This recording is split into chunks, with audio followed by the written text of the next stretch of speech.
Halo Squadra, Juventus mungkin jadi satu-satunya yang layak disebut sebagai penguasa Italia. Alasannya adalah klub ini mampu menjadi pengoleksi gelar Scudetto terbanyak, yakni sebanyak 36 kali sejak berdiri pada 1897.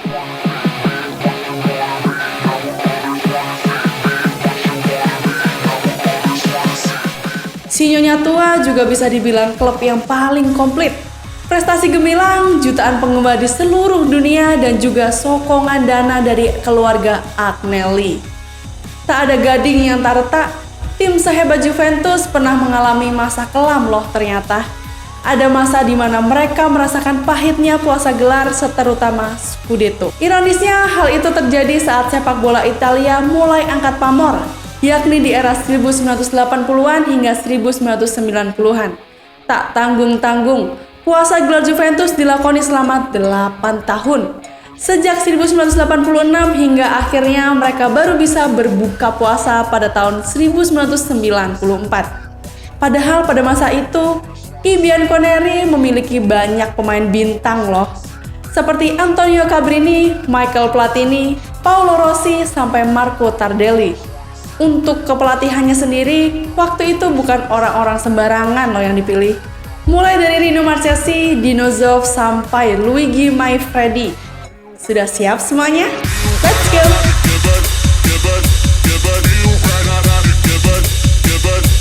Meskipun punya modal yang cukup, tapi Juventus juga harus berhadapan dengan rival yang sedang kuat-kuatnya. Kala itu Napoli punya dewa bernama Diego Maradona. Tentu kalian pernah dengar dengan nama legenda satu ini ya. Di sisi lain ada AC Milan yang diasuh Arrigo Sacchi. Rossoneri kala itu diperkuat trio Belanda. Ada Ruud Gullit, Frank Rijkaard, dan penyerang andalan Marco van Basten.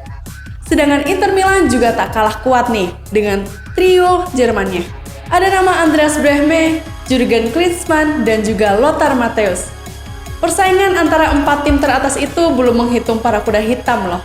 Masih banyak klub kuat yang memiliki fans besar untuk merebut Scudetto. Ada AS Roma, Fiorentina, Lazio, Parma, dan tak ketinggalan Sampdoria. Bahkan, rival sekota Juventus Torino juga memberi kejutan dengan mengangkangi si Nyonya Tua di klasemen akhir.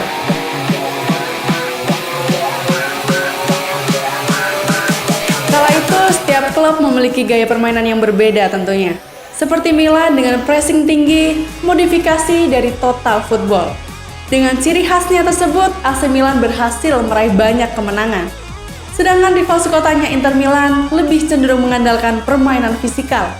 Gaya bermain dengan pertahanan tangguh ini juga cukup efektif, terbukti dengan beberapa gelar yang berhasil diraihnya. Lebih jauh lagi, Napoli juga punya gaya main yang berbeda nih. Dengan keberadaan Maradona, mereka lebih percaya diri dan memiliki determinasi tertinggi. Sedangkan Fiorentina dan Sampdoria memiliki talenta-talenta muda jebolan akademi. Mereka memainkan sepak bola elegan, namun tak ragu bermain kasar dan keras. Dengan persaingan yang ketat, Juventus cukup kalang kabut. Dalam kurun waktu 8 tahun mereka sibuk bongkar pasang, mulai dari pemain hingga pelatihnya. Memang Calcio kala itu adalah kompetisi yang sangat seru untuk ditonton.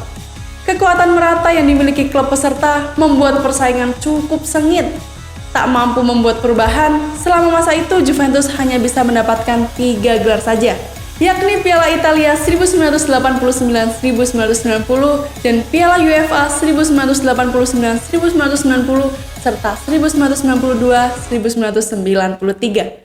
Kalau lihat Juventus saat itu, mungkin banyak yang tidak percaya kalau mereka peraih Scudetto terbanyak.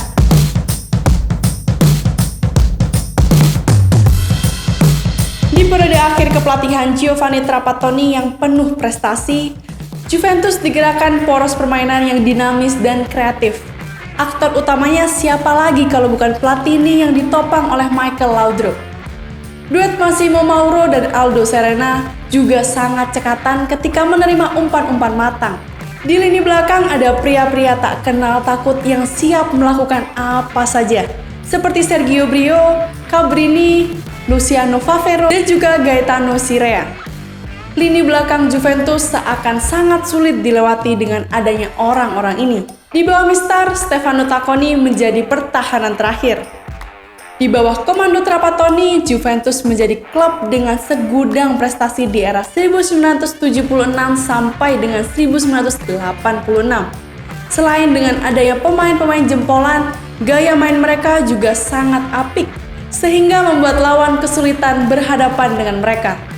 Hanya kesialan dan kejutan saja yang mampu menyingkirkan Juventus kala itu dari perebutan Scudetto. Seperti keajaiban yang diukir Osvaldo Bagnoli bersama Hellas Verona pada musim 1984-1985.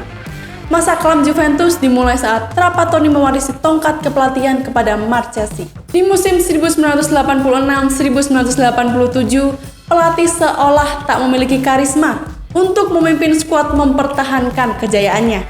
Semangat untuk terus berjuang pun tak membara di dada para penggawa Bianconeri. Kondisi ini terus berlanjut meski pelatih sudah diganti. Nama Zoff dan juga Manfredi masih gagal untuk mengembalikan kejayaan si nyonya tua ini. Pembenahan dan perubahan yang coba dilakukan pun terasa minor, apalagi komposisi skuad juga terus mengalami penuaan. Di sisi lain, para rival terus berkembang. Juventus pun harus merasakan masa-masa kelam saat itu. Peruntungan Bianconeri pun tak berubah, meski Trapattoni dipanggil kembali pada 1991 dan melatih hingga 1994. Harapan Juventus kembali di era Marcello Lippi, berbekal beberapa pemain bintang seperti Alessandro Del Piero, Fabrizio Ravanelli, dan Gianluca Vialli. Si nyonya tua mampu mendominasi pesepak bola Italia bahkan Eropa.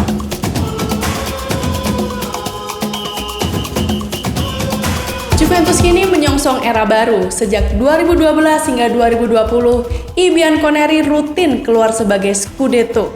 Akan tetapi semenjak si nyonya tua diasuh Andrea Pirlo, prestasi yang diraih mulai merosot. 2 musim terakhir, Juventus harus puas bertengger di peringkat keempat ketika ajang berakhir.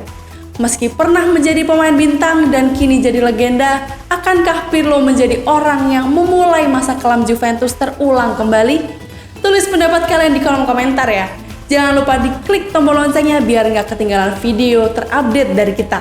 Eits, tapi subscribe, like, sama share-nya jangan kelupaan juga. Sekalian deh follow Instagramnya kita di @jonata.indonesia. Last but not least, stay fit and ciao Jonata!